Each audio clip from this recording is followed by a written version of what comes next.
So the first question from Replica Media is, how would you evaluate the justice reform in the Republic of Moldova?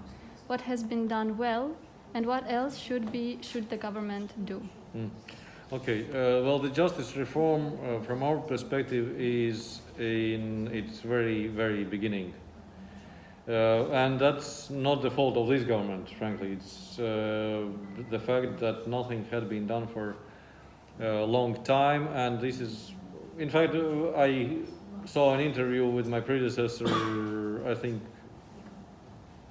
4 months ago, and this was exactly his words, that there is no justice reform that we could speak of at that stage.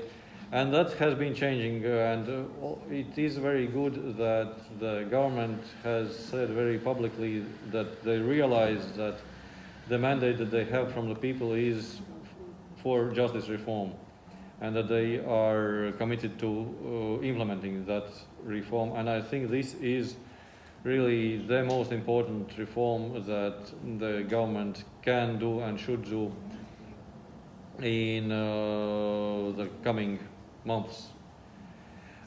So the process has been started. The Ministry of Justice is working on the different strands of reform, and on some of the processes we are engaged. For instance, when it comes to the issue of vetting and pre-vetting, we are engaged as the European Union in dialogue with the Ministry of Justice to convey also our input on how this should be done. We have been listened to.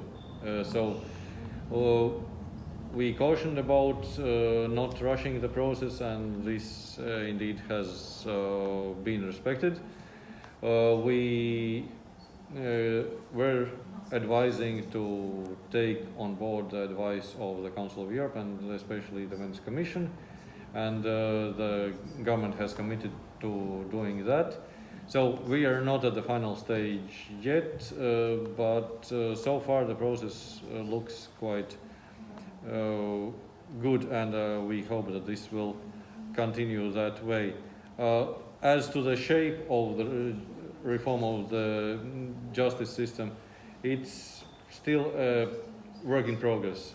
So right now it's at the stage of discussion with the international partners of Republic of Moldova on how to set up the parameters for these changes. And then of course there are other things where we are not involved so directly. For instance, but where we are following.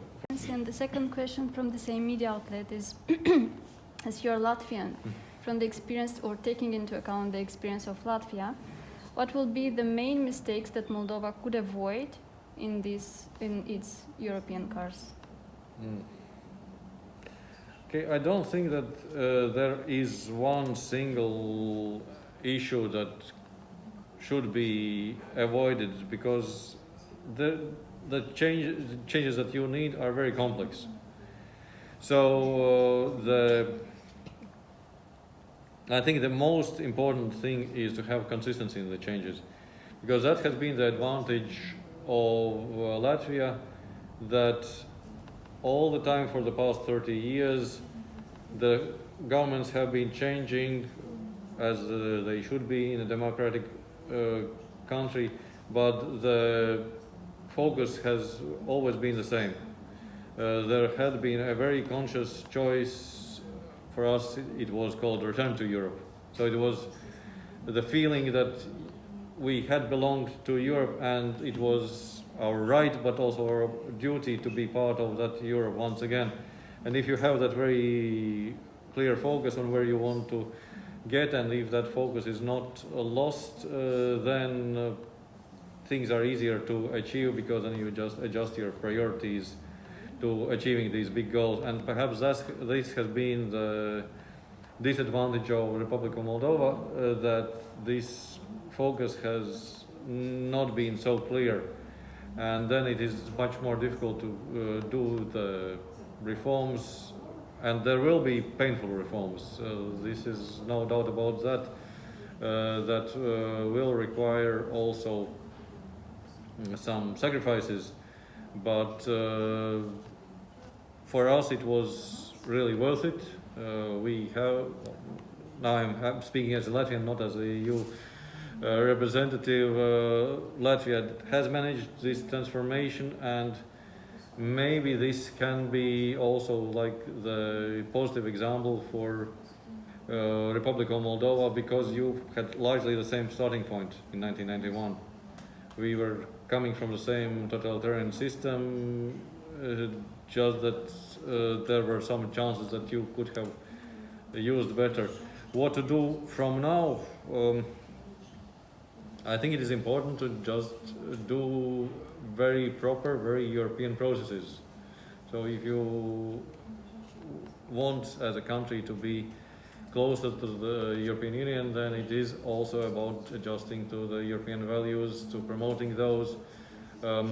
We were very much glad to see the ratification of Istanbul Convention, because we see this as yet another embodiment of the European values, and this is the way how you can really embody what you stand for, because, well, violence against women is something that should not be accepted, period. This is not a matter of opinion, it's a matter of fact. And there are those bigger steps and smaller steps that need to be taken to ensure the very sustained implementation of the reforms. Not to lose the momentum for doing the very difficult things up front. So I think the justice reform it's very good that it's being done now, but it will be important to sustain that with other reforms afterwards.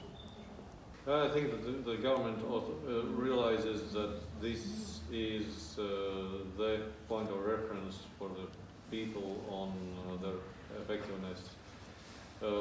So I know that the Minister of Justice wants to do it quickly, but as I said, at some point we were also saying that, well, I think by now he has a new favorite saying, Festina Lente, that hurry slowly. And this is also our advice, that yes, please use the momentum, but also do it in a proper process, so that you use this chance of transformation to the best possible. Because I also see that, of course, this is a very complicated situation. Normally, the judiciary is an institution that you don't touch, because you value the independence of the judiciary, so you want to have it as independent as possible. However, we also see that this is rather extraordinary circumstances here, and because of this contradiction, it is also the fact that there are not that many examples to learn from. So much of it has to be also established now. But I do sense the impatience of the society for change, but I also would plead to have a bit more patience so that this process can be set up properly.